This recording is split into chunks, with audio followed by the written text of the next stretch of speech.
안녕하세요. 금요사건 파일 디바제시카입니다. 2017년 2월 2일 오후 5시 35분 충청북도 청주시 청원구 오창읍의 한 건물 계단에서 쿵 하고 둔탁한 소리가 들렸습니다.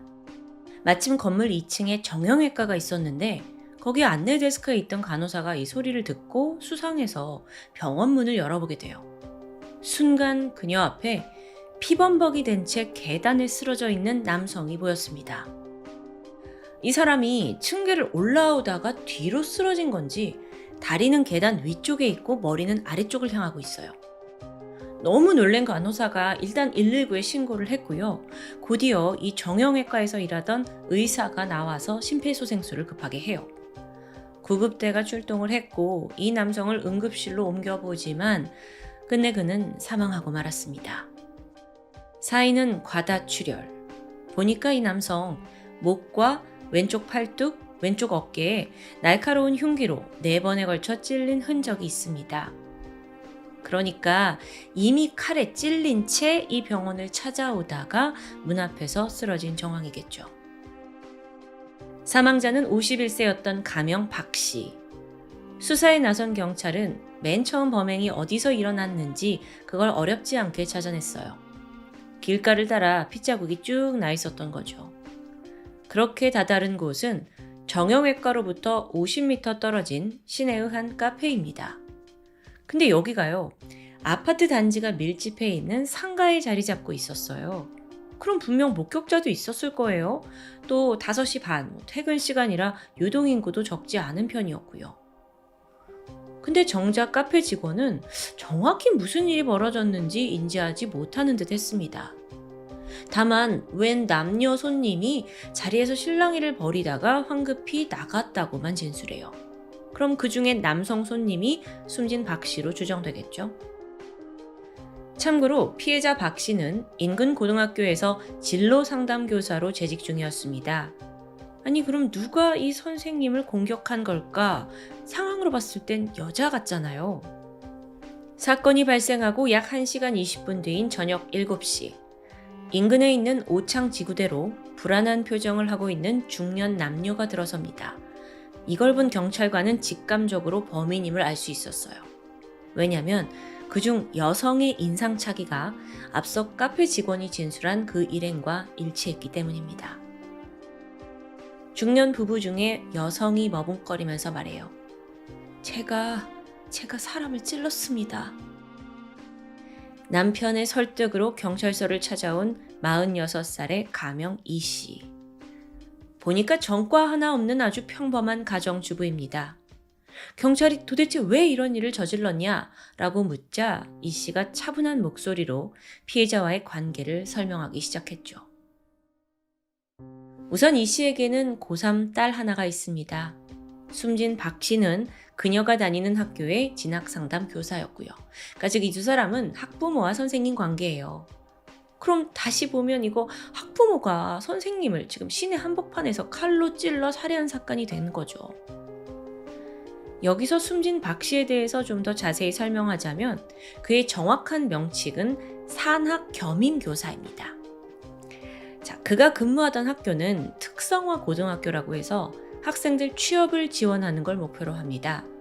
그러니까 여기에 도입이 된 게 산학겸임교사인데 쉽게 말해서 교사 자격증이 있는 게 아니라 산업 현장에서 오래 일해본 사회 전문가들이 학교로 투입되는 거예요. 학생들한테 진로 상담도 해주고 현장 실습은 어떤지 지도도 해주고 또 취업을 추천해주는 그런 현실적인 업무들을 담당하고 있죠. 가해자 이 씨의 딸은 그런 박 선생님에게 최근까지도 수차례 진로 상담을 받았습니다. 둘의 관계도 좋았어요. 선생님을 존경한다 라고 했으니까요. 근데 도대체 왜 학부모 이 씨가 딸의 선생님을 살해한 걸까요? 엄마는 충격적인 이야기를 꺼냈죠. 제 딸이 그 사람한테 성추행을 당했다고요. 그녀의 주장은 이렇습니다.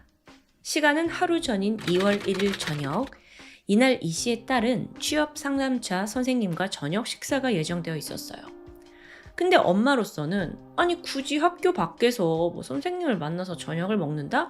이게 좀 석연치 않았죠. 그래서 오늘은 안 나가면 안 되냐라고 만류했지만 당시 딸은 고3에 졸업을 앞두고 있어서 여러 고민 또 일을 잘 해내고 싶고 좋은 데 취업하고 싶은 열정이 있어서 박 선생님이 도움을 줄 거라고 굳게 믿고 있었습니다. 그렇게 딸이 어쨌든 외출을 했고 이후 연락을 해온 시각이 10시가 넘은 늦은 때였어요. 엄마 별일 없으니까 걱정하지 마 라고 밝은 목소리로 말했고요. 아니 아무리 그래도 지금 귀가가 너무 늦어지고 있잖아요. 그래서 엄마가 걱정이 되긴 했지만 야간 근무를 하기 위해 어쩔 수 없이 엄마는 출근길에 오르게 됩니다. 그 당시 남편과 나눈 문자 메시지가 남아있는데 아직까지 선생님하고 이야기한대. 아 진짜 그 선생이란 작자 짜증나네. 지금 시간이 몇 시인데. 낮에 조심하라고 했는데 믿어야지. 시간을 보면 이때가 벌써 저녁 10시 56분. 그러다 자정을 훌쩍 넘긴 시각, 한창 일을 하고 있던 엄마는 뜻밖의 전화를 받게 됩니다. 집에 있던 작은 딸인데 엄마, 언니가 집에 왔는데 무슨 일 있는 것 같아. 그래서 이 씨가 엄마가 쉬는 시간에 큰딸한테 전화를 했고 안 받아요. 몇 번의 시도 끝에 겨우 딸과 통화가 돼서 목소리를 듣게 됩니다. 근데 이때 딸이 뭐라고 하냐면 엄마 보고 싶어. 이런 애가 아닌데 불안했죠. 그래서 엄마는 일단 집에 가서 얘기하자면서 딸을 달랬고 아침 7시에 일이 끝나자마자 곧장 집으로 달려가요. 그렇게 딸을 마주한 이 씨는 불안한 예감이 현실이 되었다는 걸 알게 됩니다. 딸이 털어놓은 이야기가 너무 끔찍해요. 선생님과 함께 밥을 먹고 노래방에 갔는데 선생님이 강제로 키스를 하고 가슴을 만졌다. 또 바지를 벗기려고도 했다. 근데 이 박 선생님한테 밉보이면 취업 소개를 안 해줄까봐 거기서 뛰쳐나올 수도 없었다. 선생님은 이게 우리끼리의 비밀이라고 했다. 이걸 들은 엄마는 화가 치밀었어요. 당장 박 선생에게 전화를 걸었지만 받지 않습니다. 그래서 문자를 남겼죠. 도대체 내 딸한테 무슨 짓을 했냐? 내가 가만두지 않겠다. 그러자 잠시 후에 이 박 선생이 전화를 걸어왔는데요. 대뜸 나는 교사 자격이 없으니 그럼 내가 사직서를 쓰겠다 라고 말하는 거예요. 근데 사실상은요. 이미 계약직이라서 그 같은 달 말에 근로계약이 끝나기로 되어 있었습니다. 근데 뭐 어쨌든 자기가 사직서 쓰겠대요. 근데 더 큰 문제는 그의 말에서 어떤 사과에 대한 진정성이 느껴지지 않는 거예요. 그래서 엄마는 전화를 받고도 여전히 분노가 가라앉지 않았죠. 그래서 엄마가 아침부터 막 맥주를 마셔요. 고민에 빠졌어요. 그리고 또 한 통의 문자 메시지를 보냅니다. 커피숍에서 만나요. 그 직후 이 씨는 자신의 친동생에게도 문자를 남겨요. 내가 도저히 참을 수가 없어. 가만두지 않을 거야. 다 끝내고 감옥 갈게. 이후 엄마는 주방에서 길이 11cm짜리의 가정용 과도를 챙겨 집을 나섰습니다. 같은 날 오후 5시 25분, 엄마 이 씨가 카페에 먼저 도착해서 기다리고 있었습니다. 그리고 그녀의 핸드백에는 흉기가 담겨 있었죠. 잠시 후 박 선생이 도착했는데 오자마자 사과를 할 거라는 예상은 보기 좋게 빗나갑니다. 태연하게 뭐라고 하냐면 뭐 좀 마시죠 라면서 자리에 앉는 거예요. 그러니까 이 씨는 지금 뭘 마시는 게 문제겠어요? 격분하면서 네가 선생이냐? 어떻게 감히 학생에게 그런 짓을 하냐? 라고 따지기 시작했죠. 그렇게 길지도 않고 1, 2분간 실랑이가 이어졌습니다. 그러다 문득 박 씨가 이 실랑이를 좀 피하고자 했었는지 화장실에 가겠다면서 자리에서 일어나요. 그리고 엄마 이 씨는 지금이 기회라고 생각했죠. 핸드백에서 과도를 꺼냈고 화장실에 가려는 박 씨의 뒤로 다가가 그대로 목과 어깨를 찔렀습니다. 이 박 선생이 당황하면서 찔린 부위를 손으로 막아요. 그리고서는 황급히 카페를 뛰쳐나갔죠. 뒤를 이어 이 씨도 따라 나섰지만 잠시 후 그녀는 다른 쪽으로 걸음을 옮깁니다. 자기가 사는 쓰레기장 쪽으로 가서 그 흉기인 과도를 버리고 집으로 돌아가요. 그리고 남편에게 이 범행 사실을 알렸고 남편의 설득으로 자수를 택했습니다.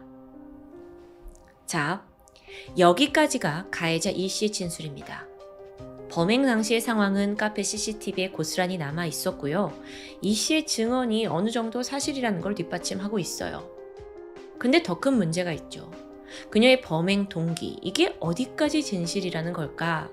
근데 피해자는 이미 사망했고 지금 남은 건 오로지 범인의 주장뿐이잖아요.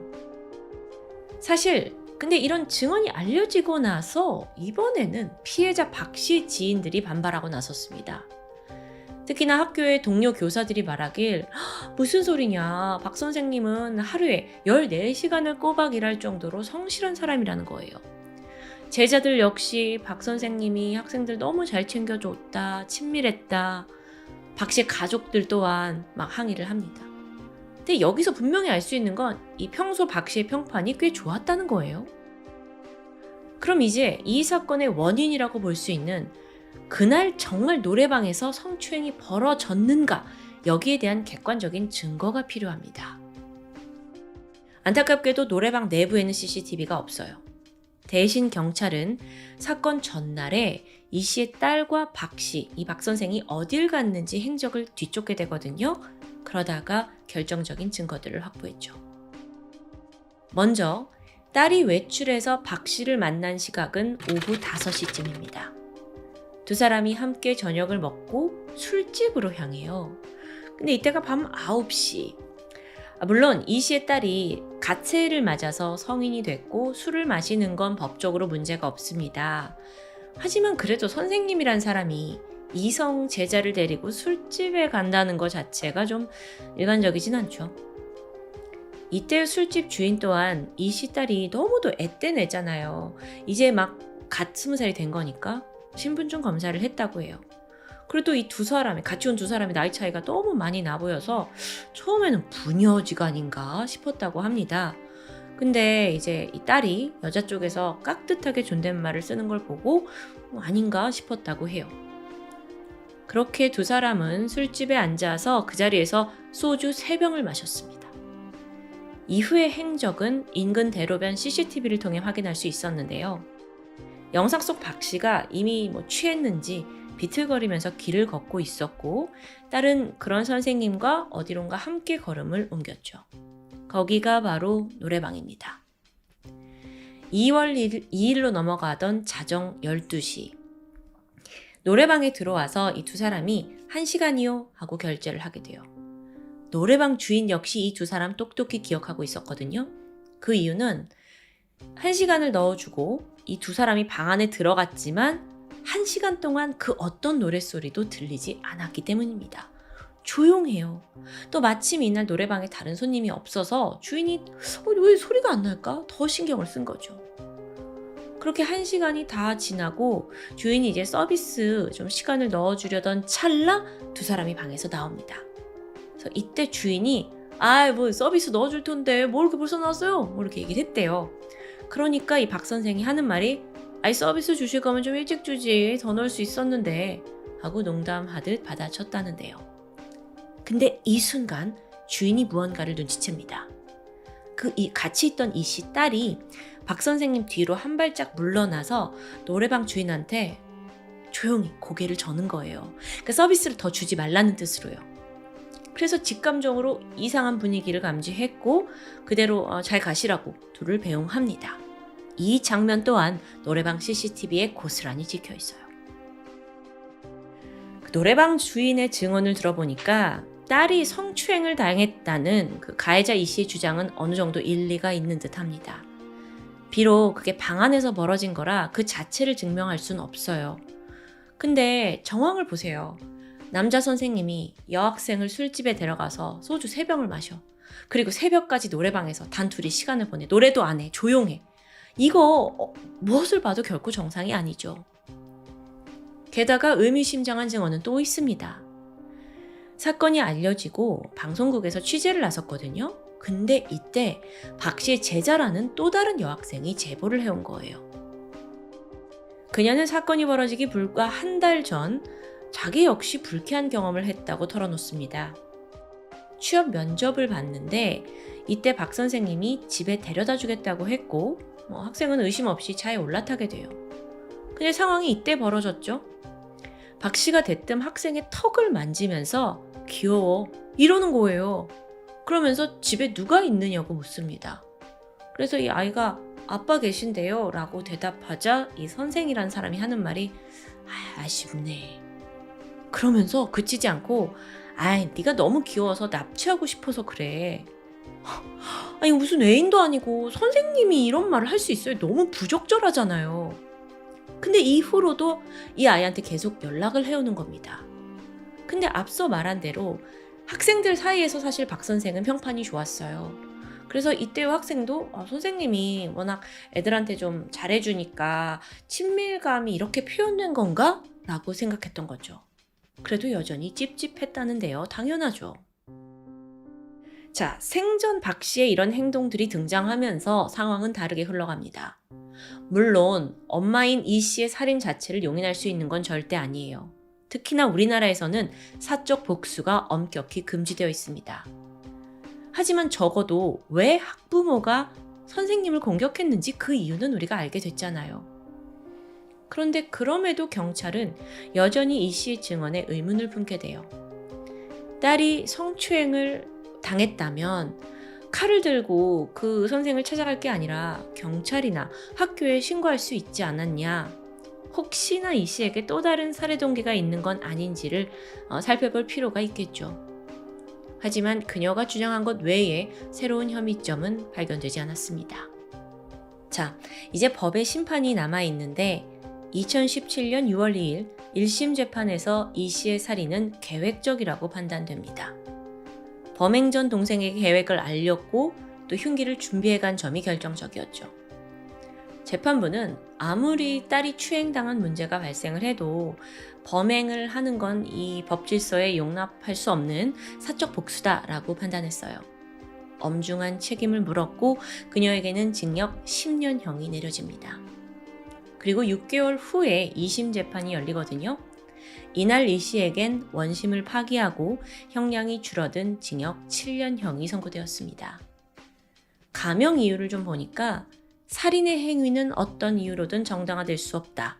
다만 추행이 인정되고 그것이 범행 동기인 점, 피고가 범행 뒤 자수한 점, 참회의 나날을 보내고 있다는 점을 참작해 원심의 형은 무거워 보인다. 사실 우리나라에서 살인사건의 징역 7년은 이례적으로 가벼운 처벌입니다. 그만큼 재판부가 자식이 성범죄를 당한 것에 대해 분노한 그 엄마의 마음을 헤아려 줬다고도 볼 수 있겠죠. 아마 부모라면 그 누구도 이 씨를 무작정 비난할 수는 없을 겁니다. 다만 우리가 이 사건에서 피해자로 기억해야 할 또 다른 사람이 있다는 거 잊지 말아주세요. 바로 믿었던 선생님에게 성범죄를 당하고 그로 인해 사랑하는 엄마가 살인자가 되어버린 이 씨의 딸. 어쩌면 그녀가 죄책감에 시달리고 있진 않을지 걱정이 됩니다. 그날 저녁 식사에 나간 게 잘못이었을까? 선생님의 추행을 뿌리치지 못한 게 잘못이었을까? 아니면 이 모든 사실을 엄마한테 털어놓은 것 자체가 잘못이었을까? 어쩜 이런 후회를 하지 않을까 싶은데요. 이 자리를 빌려서 그녀에게 꼭 말해주고 싶어요. 당신의 잘못이 아니었다고요. 상처와 아픔으로 얼룩진 마음이 빠르게 치유되길 바랄 뿐입니다. 지금까지 금요사건 파일 디바제시카였습니다.